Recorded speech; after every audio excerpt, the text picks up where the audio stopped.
Hello everyone, good morning. চলে এসেছি আরও একটা নতুন ব্লগ নিয়ে। কেমন আছো সকলে? আশা করি খুব ভালো আছো। আমিও বেশ ভালোই আছি। দেখো এখন বাজে ঘড়িতে ওই 10টা মতো, আর আমি খুব তাড়াতাড়ি করে যাচ্ছি স্টেশনে। অনেক দিন পর আমি স্টেশনে যাচ্ছি। তো যাব হচ্ছে বেথুয়া ডাউরি।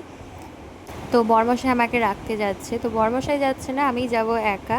তো বরমশাইকে ছেলের দায়িত্ব দিয়েছি আজকে। তো ও ছেলে নিয়ে থাকবে বাড়িতে, আর আমি যাব, একটু দরকার আছে। কি দরকার আছে সেটা তোমাদেরকে একটু পরেই বলছি।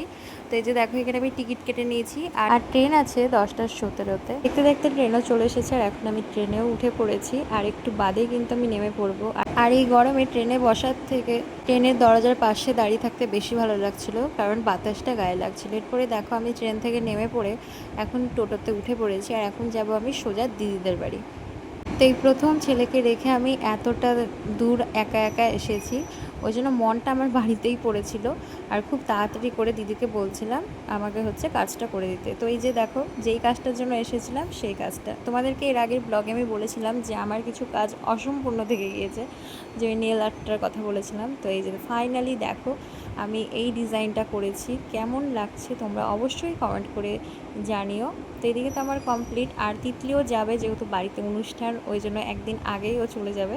তো ও রেডি রেডি সব হয়ে গিয়েছিলো, আর আমি যেটুকু বাকি ছিল সেটুকু আমি কাজ সেরে তারপরে দেখো এখন চলে এসেছিলাম স্টেশনে। আমাদের 1টা 6-এ ছিল ট্রেন। এরপরে দেখো ট্রেন এসে পড়েছে। ট্রেনে কিন্তু ভালোই ভিড় ছিল, আর ছিল প্রচণ্ড গরম। সেটা আমাদের মুখ দেখে আশা করি বুঝতেই পারছো। আর এই যে দেখো, ট্রেনে তো অনেকে জায়গা পায়নি বলে এই দরজার সামনেগুলোতেও বসে পড়েছিল। আর এই যে বাইরে দেখো কীরকম রোদের তাপ, সব একবারে সাদা সাদা লাগছে।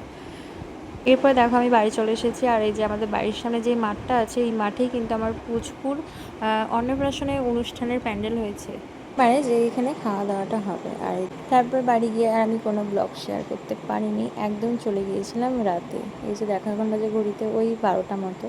পুচকুমার এখনও ঘুমায়নি, তো ওকে আমি এখন ঘুম পাড়ানোর চেষ্টা করছি।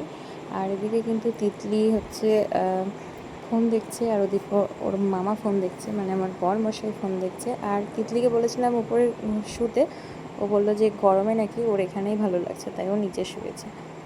আর সত্যি কথা বলতে যা গরম পড়েছে, বিছানার থেকে নিচে শুতেই যেন বেশি ভালো লাগে। আর এই যে দেখো, আমি আবার দেখিয়ে দিচ্ছি একটু নখগুলো কেমন লাগছে, তাই আমার ভীষণই ভালো লাগছিলো, তাই আমি তোমাদেরকে বারবারই দেখাচ্ছি না। চলো, আজকে আমাদের ভিডিওটা আমি এখানেই শেষ করলাম। কেমন লাগলো আজকের এই ছোট্ট ব্লগটা অবশ্যই কমেন্ট করে জানিও। খুব তাড়াতাড়ি নতুন একটা ভালো ব্লগে দেখা হবে। আজকে সবাইকে টাটা, বাই।